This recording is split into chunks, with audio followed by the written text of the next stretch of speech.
Bismillahirrahmanirrahim, dear viewers, Assalamu alaikum. I am your host Faisal Raza Khan and you are watching Foresight. Viewers, United Arab Emirates have hosted a successful 28th Conference of Parties under the United Nations Framework Convention on Climate Change.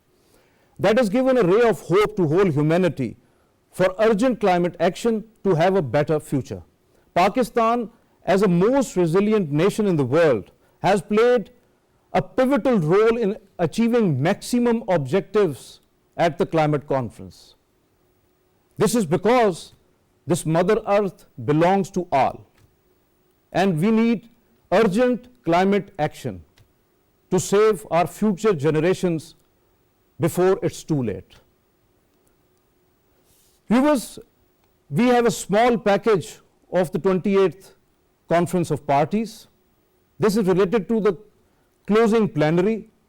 Just go through it to have an idea what happened at COP28. We have worked very hard to secure a better future for our people and our planet. We should be proud of our achievement. An enhanced, balanced, but make no mistake, historic package to accelerate climate action. It is the UAE consensus. 14 days of continuous engagement with my colleagues gives me a new hope, the hope that we can still make this planet a better place for our generations to come. In the critical moments, all of us, no matter if we come from Germany, from Samoa, from the Marshall Islands, from Colombia, from Taiwan, we thought at one moment of our family. What would they ask us when we come home?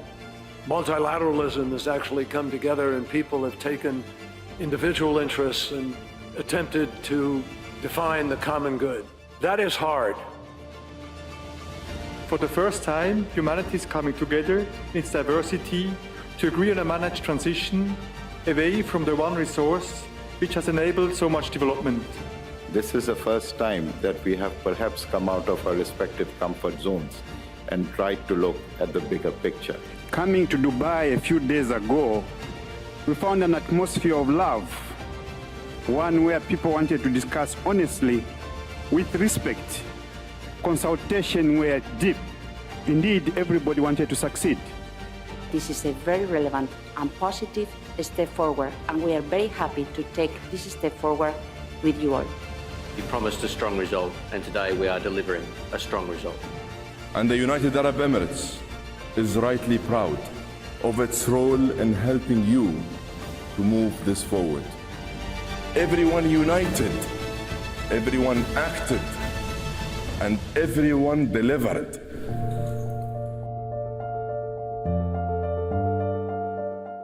Welcome back, viewers. You have just gone through a special package that is related to the closing plenary, what happened at the COP28 and how hard negotiations were and how the most of the objectives were achieved. To talk on this important subject, we have in our studios Mr. Iftikharul Shah Gilani. He is Additional Secretary, Ministry of Climate Change and Environmental Coordination. Most welcome to you, sir. We have Dr. Khalid Waleed, the Senior Environmentalist from STPI. He was also at COP, so thank you very much for your presence here in studios as well. And we online joining us are Pakistan's ambassador to Republic of Korea, Mr. Nabil Munir. He is also the chair of subsidiary body of implementation of United Nations Framework Convention on Climate Change. Most welcome to you, sir, as well. First question related to Nabil Munir Sahab, whether the groundbreaking climate deal which was achieved at the COP28 is going to be implemented in the same way as the consensus achieved there? Well, thank you, Faisal, and thank you for having me on your program. As you said, this COP was a groundbreaking COP. And we must, first of all, congratulate and commend the efforts and the leadership of the UAE, who was the president of the COP, in being able to get to the kind of decisions that the world needed. As far as implementation is concerned, yes, this is an issue. This has always been an issue, that a lot of the times international community commits to things and then they are not implemented. But this, as you said, is an existential threat for humanity. And it is for all of us to realize that as a collective interest of every one of us, that we implement that. And the positive momentum that has been created by COP, by how COP was held, the beginning of the COP, which was groundbreaking in itself, and the ending, which we just showed as in your package as well. This augurs well for a future in which our decisions will be implemented and we will be able to create a world that is livable and that is greener and more sustainable for our coming generations. So, Mr. Ambassador, how do you see what role Pakistan or the leadership role played by Pakistan at the COP28 to steer whole of the humanity and this imperative forum towards climate action? Yes, I think there are three specific things that we were able to do as we move forward. Firstly, the COP28 is, every COP is a continuation of the last COP. And at COP27, Pakistan, the chair of the G77 in China, and as chair of the G77, we were able to get consensus on loss and damage fund. It was established in last COP. This time around, that fund was operationalized. During the whole of last year, a transition committee was working on finalizing its details, and Pakistan was a member of that fund. Of that transition committee. So our role remained instrumental as we move through the year. And then at the COP itself, Pakistan, as you said, I had the opportunity to serve as the chair of the subsidiary body on implementation. And in that role, a lot of the decisions that were taken by COP came through Pakistan's leadership. And so we were able to contribute very positively to these consensus decisions. And then in the end, when the crux comes, when a lot of the issues are decided, there was Pakistan played the role of a bridge builder, a consensus maker, and that role was greatly appreciated by all the people and all the countries and parties that were attending COP28. So in these definitely you are absolutely very right. You are absolutely very right that Pakistan steered it from the front, and particularly when it's at the Prime Minister level and the high level delegation was there at COP28. When we are talking about Pakistan's success or Pakistan's role in COP28, how do you see that this important conference is successful regarding the developing world, particularly Pakistan? Thank you, Mr. Faisal. Mr. Faisal, you see, if you look at the success rate of this COP as compared to the previous ones, I think this was a bit different in one very major sense, and that was that it is for the first time in any COP that the fossil fuels have been, tackled, In no other COP it's been done, and as you know that at least transitioned away. Yeah, transitioned away. Previously, the language was a bit, much stronger, but later on the final draft that came out, it agreed to transition away from fossil fuels. And along with this, they have also, tried to make an ambition a bit higher in the sense that they are trying to triple the amount of renewables all over the world, and secondly they are trying to double the energy efficiency within all the systems where energy is consumed. So in this sense it was a very successful COP. From the Pakistan point of view, you see the Pakistan had taken leadership when it was chairing the G77 meeting in the last COP at the 27th COP. So the main issue for countries like us who are very vulnerable to climate change, and as you know, Pakistan is amongst the 10 most vulnerable countries. So our issue was the establishment of the loss and damage fund, and it took us about 28 years to get to this stage. Yeah, and, definitely. Long time. Make our developed partners to agree on this. So it was a great success for Pakistan in this sense. And even if you see at the COP28, there are many other successes, like there was a global stock take, and the ambition gap that is still left to be filled in. We had an idea that how much ambition we require for the remaining years to come and what actions the countries have to take. In this regard, Pakistan will have a challenge that probably I think we shall have a national stock take of our own in this regard. Definitely. So there were many other elements. It's a long list, which I think we won't have the time to describe all of them. But I think as compared to the last COPs, I think it was a groundbreaking COP.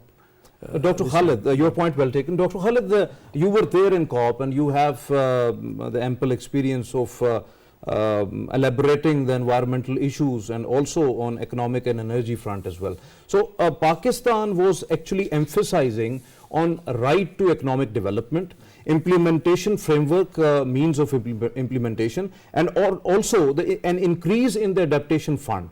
So how do you see that, to what extent we have achieved that? Well, agreeing to your point and Gilani Saab's point that there are many successful initiatives taken on this year's COP, I would say that the scale or gauging scale to measure the success of COP is that before COP28 there were two very distinctive groups. First one was that we need to focus on alone the economic development. The second one was the environmental activist. They consider that everything is climate based and everything is climate resilience and adaptation and mitigation. Whereas the other group, they consider that the capitalist growth and the growth of economic development and economies, that is the everything. This year's COP28 that has established that we need to merge these two groups together so that we have this orderly and stepwise just energy transition and transition to achieve this climate action and climate mitigation and adaptation and resilience. So to do that, we need to plan our economic policies in such a way that climate is part of it. We need to plan our climate or environmental policies in such a way that economy is part of it, so that we have this inclusive socio-economic development taking sustainability into account. That was the main crux or main takeaway for me from this COP, because it was hosted by a country which is primarily a fossil fuel based economy, and that coming from that economy, the presidency of COP28, that we are going to transition away from the fossil fuel is a big win for environmentalists as well as the socio-economic development of the globe, for developing countries and particularly for Pakistan, because Pakistan's major economic crisis is based on fossil fuel and our major economic development is based on the renewable energy. So we need to mix it up together. We need to address our 3 E's, that is economy, energy and environment, in a same holistic policy, so that we can make these integrated sort of policies which can affect in all 3 domains, that is economy, energy and environment. Well elaborated. Ambassador Nabil, when we are talking about climate action, how do you see the imperativeness of realized equity with equality and justice to have responsible climate action? Well, the UNFCCC, or the climate change edifice, is built on principles. And one of the basic principles is common but differentiated responsibilities and respective capabilities. So that is all about equity. So equity, as you said, is imperative, because without equity, we will not be able to take the kind of ambitious climate action that is needed by the world. And that principle is accepted by everyone. There are some definitional issues, there are some issues about how to implement that equity, but those are resolvable. And the parties are working on those as well. But it is important that we have to stress that without equity, without justice, without equitable, sustainable development of developing countries, the whole climate ambition will fall apart. Ambassador Nabil, sometimes we have overwhelming pledges like we have in Loss and Damage Fund, in Green Climate Fund, in adaptation and all that. Sometimes we have lots of pledges, but unfortunately most of the times they are not realized, or very minimal is going to realize on that. So how do you see that aspect? The socio-economic situation in the world has an impact on realization of pledges. Right now, for the Loss and Damage Fund, even on the opening day, there were pledges of around $800 million. But that, of course, is peanuts to what is actually required. What we need is maybe billions, even trillions of dollars. Similarly, in GCF, we have now pledged, there is a total pledge of $13 billion. But the implementation has been a challenge. The realization of those pledges has been a challenge. It will continue to be a challenge. But I think what is important is that there was a clear realization in Dubai that if we are not able to provide the climate finance that are required by the developing countries, it will just not be possible for them to take those kind of actions that are needed. And that was a point that was made by all leaders across the board, whether they're coming from developed countries, developing countries, north or south, everybody made these points. So I think this realization is there, and the hope is that because of that realization, the pledges will also be fully met in time. So, Ambassador Munir, how do you see the transparency in funds, technology transfer, implementation, verification and reporting transparency, how it would come? This is also work in progress. Right now, even in this COP, Pakistan presented its first biennial report, which is a basis of transparency, what we have done, what we were supposed to do, where we are lacking. And this is a new system of transparency is going to come into effect from next year.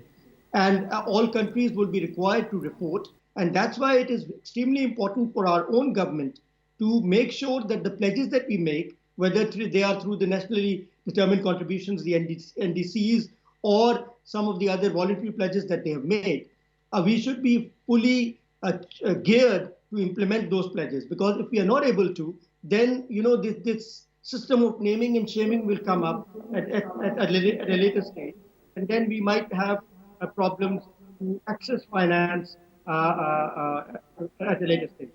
Khalid Wali sir, when we are talking about Pakistan's progress on different aspects, do you think that Pakistan is geared up to accept and implement the global goals on adaptation? Well, we must prepare ourselves so that we have this liberty to access that kind of finance that is available in terms of climate financing. What we need to do is we need to integrate our financial mechanism, we need to integrate our financial institutions and financial planning with this I would say state-of-the-art climate financing that is the practice all around the world. I would say that there is a climate smart public investment management assessment framework by IMF. Pakistan needs to incorporate that in the financial planning as well. Second is that there was another initiative in the COP28 that was high ambition multi-level partnerships. These are the partnerships which target the multi-level governance all over the globe, which means that we would be needing local government system and the city government system, so that these city government and local government systems can interact with the other part of the region, other part of the globe, so that we can learn the level of local knowledge and can implement into the very right context of Pakistan, so that we can implement in this holistic sort of manner. So we need two things. First is financial planning that is devolved to the local government system. Second is the local government system that will enable us the ground, or I would say very ground realities to be aware, and we can implement that in a targeted manner so that we can get that climate finance, and we can use that climate finance in a very logical and transparent manner that is required for this climate financing initiative. Well elaborated. Iftikhar Ghain sir, when we are talking about Pakistan's achievement in loss and damage fund, first in COP27 in Sharm el Sheikh with the help of G77 plus China, Pakistan proposed it, then it was created, then it was now launched in COP28 and funded as well. Though the funding is very minimal, but it is funded. So how do you see its implementation? Well, I'll first of all, I'll give you a small comparison with the Green Climate Fund. You see, the work on Green Climate Fund started back in 2009, and it attained finality, and the fund was established in 2015. So just to give you an idea, you see, it took about like 6 years to establish the fund. In this case, you see, now the loss and damage fund has been established now, and there are pledges also amounting to maybe $790 million US for the moment. And the decision of the COP28 that is rolled out along with the minutes of the COP, it says that the fund should be operational within 8 months of the conclusion of the 28th COP. So this you see translates to maybe in August or September 2024. But you see, there are many steps still required to be taken. You see, they are going to establish a board of directors, a membership of 26 members on the board, 12 members comprising from the developed world and 14 members from the developing world. So that is going to like conclude till maybe end of January. So they'll ask the regional entities, the regional groups to you see send their nominations. Pakistan is also amongst one of those. So and the second thing is that for the time being they have not found a permanent host to host the fund. Okay. So temporarily the trustee of the fund would be the World Bank. So maybe it will take another 2-3 years. It will be administered by the World Bank, but the rules of the World Bank would not be applicable. So the procedures will be applicable by. Okay. So please, sorry. So I think they have set a timeline of about 8 months, but it's not engraved in stone. It may take a bit longer. The reason being that you see there are 198 parties involved, and everybody has to be taken on board, and many other things have to be thrashed out. But we as a country, like in Pakistan, would hope that it's done earlier the better. So as Iftikhar Gilani have already elaborated, how do you see, Dr. Khalid, that this loss and damage fund is going to be implemented in what spirit? What would be the ultimate SOP for that, and how the board will work? So what would be the ultimate, what are the contours? Do you think that it would be resolved in a year time, or it take more?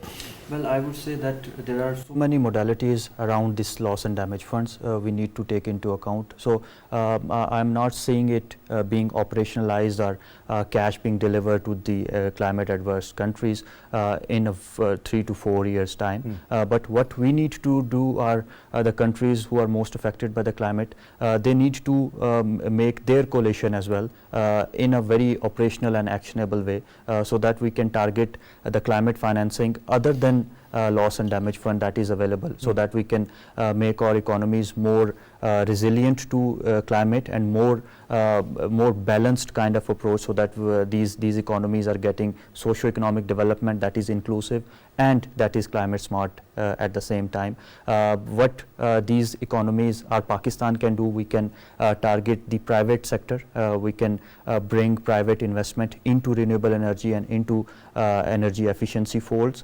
One of the, as Gilani Sahab has mentioned, that tripling renewable energy and doubling energy efficiency, these are two very I would say return based, or I would say very good sectors in which the private investment can take return back for their profits and for their financial stability as well. So Pakistan can make a very operational and actionable policy that can help private sector to invest in these two sectors, tripling the renewable energy and doubling the energy efficiency, that not only make Pakistan's climate smart, but also cut the Pakistan's economic burdens in terms of finances, in terms of imports. Just to give you an example, Pakistan imports about $1 billion USD worth of oil each month. that is 12 billion USD per year. If we cut only about 30% of it through renewable energy or through energy efficiency, we can save about 300 million per month. That would be 3.6 billion USD per year. That is equal to our IMF program. So by investing through private sector and through public sector into these two domains, Pakistan can cut its environment liabilities as well as economic liabilities. Your point well taken. Your point well taken.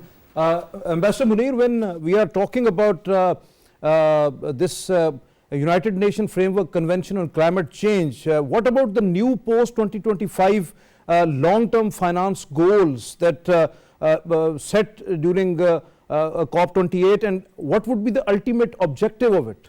The COP had established a process which is called the new collective quantified goal, which is basically a goal of climate finance beyond the 2025 period. You know, for the period up to that, there was this pledge by developed countries to bring in $100 billion per year. And on this new goal, work has been going on, technical work has been going on for almost 2 years now. The new collective quantified goal, or the NCQG, will be finalized and adopted by COP29, which will now be held in Azerbaijan, in Baku. And the baseline is 100 billion. So the goal cannot be under or below 100 billion. It has to be more than 100 billion a year. And currently, of course, developing countries think that this goal should be close to $1 trillion. And developed countries, of course, want it closer to 100 billion. So these negotiations will be tough negotiations. These are technical negotiations, but they have a very distinct political angle to them as well, because it's all about money. So we hope in the developing countries, our hope is that we will be able to get to a conclusion that is closer to our demand, so that we are able to contribute to the combating climate change as we are supposed to. So, Ambassador Nabil, when we are talking about implementation of all aspects, because adaptation has some sort of another aspect, loss and damage fund is going to be implemented through a World Bank or a board. So then, of course, Green Climate Fund. So there are lots of aspects of implementation. So how these funds are going to be implemented in each and every sphere? Well, all of these funds have different mandates. They have different remits. For example, GCF primarily works on adaptation. Loss and Damage Fund will work primarily on loss and damage. So they have their different angles of climate change that they work on, and they will continue working on those. The issue is that what we need is the finance package that is required is much bigger than what is being offered right now. And what we have, the pledges that we have, and as you also mentioned, the pledges themselves are not enough, and the pledges are not even fulfilled. So the important thing will be to continue focusing on means of implementation, whether it is finances, capacity building, technology transfer, and when all of that comes together, then we will be able to move to the right direction. So, Ambassador Nabil, how do you see the countries like Pakistan when it comes to the funding or its transparency, its reporting, all that? So, how the countries like Pakistan are going to realize these all funds to be implemented within? What we need to do is to be better prepared, both in terms of impending disasters as well as able to fully realize the potential that exists in climate finance. We need to be prepared with our projects. We need to be prepared with our studies, with our programs, so that when all of these come on board or online, we are able to present our projects to, for example, the GCF. We've been already working with GCF. We have already got funding for 4 projects, but we need to do a lot more. And now that the GCF also allows public-private partnership, private sector can also participate with our Ministry of Climate Change, with the Ministry of Planning, to create the projects that we need so that we are able to fully finance those projects. So, Ambassador Munir, regarding funds and technology transfer, how long it take to implement in letter and spirit, means how much period it would require actually? The gestation period depends on different funds. The GCF, one of the negatives is that it does take a long time. The project presentation and adoption or its fulfillment takes maybe 1 year, and then it starts getting implemented. In the loss and damage case, we will be, and Pakistan has been elected to be part of the board as well. So we will try to make sure that its SOPs and its rules of business are created in a way that it doesn't take this long. Because when a disaster strikes, countries need money right away. They cannot wait for 1 year, 2 years for the funds to come in or for the technology transfer and capacity building to come in. So we need to work on those processes to make sure that those funds are not only there, but they are deployed in a timely manner. Ambassador Nabil Munir, thank you very much for your precious time for Foresight. Thank you very much for that, really. Thank you. So, Iftikhar Gilani sahab, when we are talking about particularly the tracking the information related to the climate change, how do you see that the state-of-art climate change information tracking portal, whether it helps to achieve climate resilience? Well, Mr. Faisal, this is a very important and very prime question, you see, and I would say that yes, I think this portal is of very, very prime importance when it comes to tackling climate change. Well, the portal was inaugurated by the Prime Minister of Pakistan, Minister Anwar-ul-Haq Kakar, at the occasion of the 28th COP. And the basic, you see, features of this portal are that all the climate related data is being fed into this portal. At this stage, we have about like 3 modules. One is the prime data related to climate change, like weather, rainfall, precipitation, and then there is the NDCs, the national determined contributions. We track how much progress we have made on that, and then there is a tracking module for mitigation and adaptation. You see steps that we have taken, so that you see it gives an idea of how the financing is flowing within these initiatives, whether it is effective or not. But the main reason why I say that it's important is because you see the effects of climate change are still unraveling. Even the science has not been fully developed, and we yet to see that what kind of world it's going to be in the near future. There have been many climate models, but you see, at the end of the day, a model is just a model. Yeah, definitely. So definitely. It can be worse, and it can be not like maybe we were able to control it. But given all these facts, you see, the thing of prime importance is that we need to plan. Developing countries like Pakistan, you see, have to do adaptation and develop resilience. And for that purpose, they have to do long-term planning, they have to do short-term planning. And it's very evident that planning requires data, information, so that whatever decision or policy you make, whatever project you design, it is in accordance with that data, because it does not fail you in the long run. So I think this must have come much earlier, but even now it's come, thanks God. So at this stage, maybe it is a bit of like a prototype of center, but it will expand and it will get complicated in the future. At the present, you see the World Meteorological Organization and the Pakistan Met Department is feeding in information, the basic information in the data in the portal. Later we are planning to link it to our Global Climate Impact Study Center. Okay. It will be more like advanced sort of data. Is available to researchers, to the public, and everybody who wants to work or make plans for the future, how to combat this menace of climate change. So I think it's very, very prime importance. Yes, thank you. Very well elaborated, Iftikhar. So, Dr. Khalid, when there were some projects also showcased at the COP28 when we talk about Pakistan's presence over there. So, how do you see how far Recharge Pakistan project got acceptance at the international level? Well, I would say that there is a renewed focus on nature-based solutions and ecosystem restoration projects. One of the project and one of the prime project or example was the Recharge Pakistan program, and that not only helped Pakistan in long-term sustainability in terms of environment, it is also a showcase project of Pakistan so that it will attract more climate financing.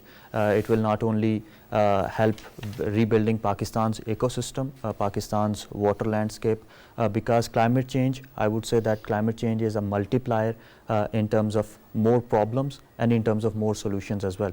So what we need to do is we need to make our historical context relevant to this climate smart policies, so that we are more contextually aware and we are more making futuristic decisions for Pakistan and for the developing world. This project would be a showcase project for all the countries affected by the climate adversities, and it would also attract more and more investment, because it is not an artificial measure, it is a nature-based solution, correcting nature, correcting the course correction of the nature, so that we are more aligned with what is the nature's way of doing thing and what is the nature's way of rebuilding ecosystem. So that would be a good thing for Pakistan.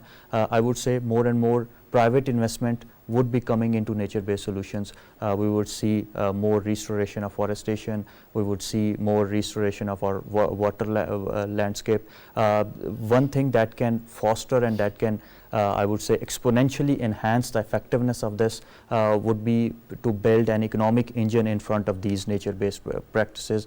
One of the example is that we put a price tag on carbon emissions and reduction of carbon emission through carbon markets, so that it is more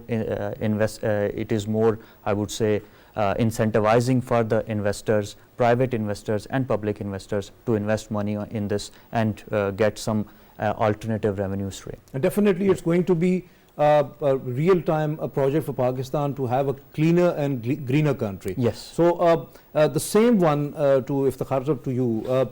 What about Pakistan's Living Indus Initiative? How much it got success before the international community? Well, I'm pleased to tell you that you see the United Nations have a decade of ecosystem restoration, and there were about like 150 applications from different parts of the world, and you see this project has been you see termed as the World Restoration Flagship project. So and I think they are going to the United Nations is going to announce this at the coming meeting of the United Nations Environment Assembly, which is going to take place in maybe in February. So it's a big achievement for Pakistan, and the reason for being you selected as a flagship program is that it's unique in the aspect that it's the first project of the kind that deals with you see ecological parameters within an ecological system, like as you know that ecology is an integrated whole of many things. Obviously it is. So that's why it's like it's going to take them in totality, not like singly. There are many projects you address one aspect through, like maybe water, you see shortage or anything else. It's a project for one single item, but this is a holistic sort of program. And the other big issue or the plus point about this is that this has been, you see, well thought out by all the provincial governments between the UN and and a lot of time and thought has gone into that. And we have designed about like 25 interventions, and all of these interventions are based on like nature-based solutions. So if you like, if you tweak one system, no, you're going to tweak all the systems together within an ecological you see web. And you see, as you already know, that the Indus Basin is a source of livelihood about 90% of the population of Pakistan, and its degradation means both you see economic downfall and poverty. So I think this is one of the unique you see. Definitely it's going to be a benchmark for Pakistan, yes, particularly when we are talking about COP28, obviously a great success on that account as well.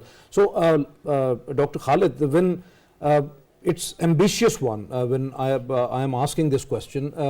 Pakistan, do you think that Pakistan would get away from fossil fuels and would triple the renewable energy capacity and double the energy efficiency by 2030?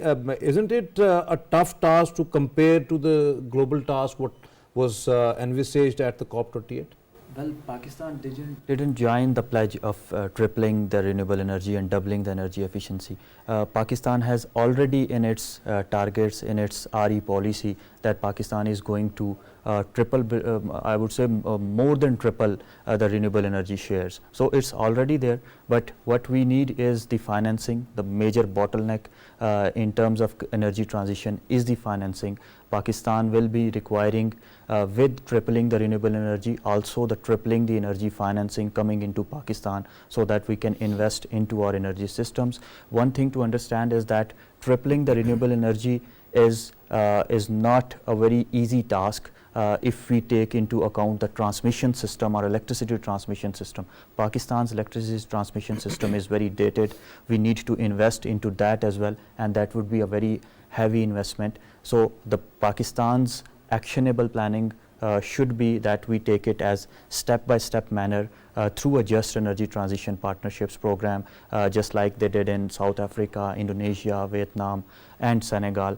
So we can attract more and more climate finance, more and more energy financing coming into our energy system, and we take it as a orderly and just energy transition, and we transform sector by sector from power sector to our transportation sector, so that we are having EVs and electrification of all the sector going into account. So that would be the planning for Pakistan. Well elaborated, Dr. Khalid Waleed. Thank you very much for your presence in studios, and especially when after attending the COP. Thank you very much, Iftikhar Gilani sir, for being here in the studios and for well thought and well prepared, elaborated replies and responses. Thank you very much for that. Viewers, as you have listened to our panelists, it is important to mention here that Pakistan achieved a lot during a conference of parties. This was the 28th one, which was held in Dubai, United Arab Emirates. Pakistan not only got successes in the Living Indus Initiative project, also at the Recharge Pakistan project, but also the main success is the Loss and Damage Fund establishment and seed money into that fund. So now the implementation is on the way, and we hope that that implementation would be sooner. Pakistan is proud of what humanity achieved at the COP28, the United Nations Climate Conference, because Mother Earth belongs to us all, and it demands urgent and concrete climate action. And this climate action, because to save our future generations before it's too late. This is all from Foresight. It's time to sign off. Allah Hafiz.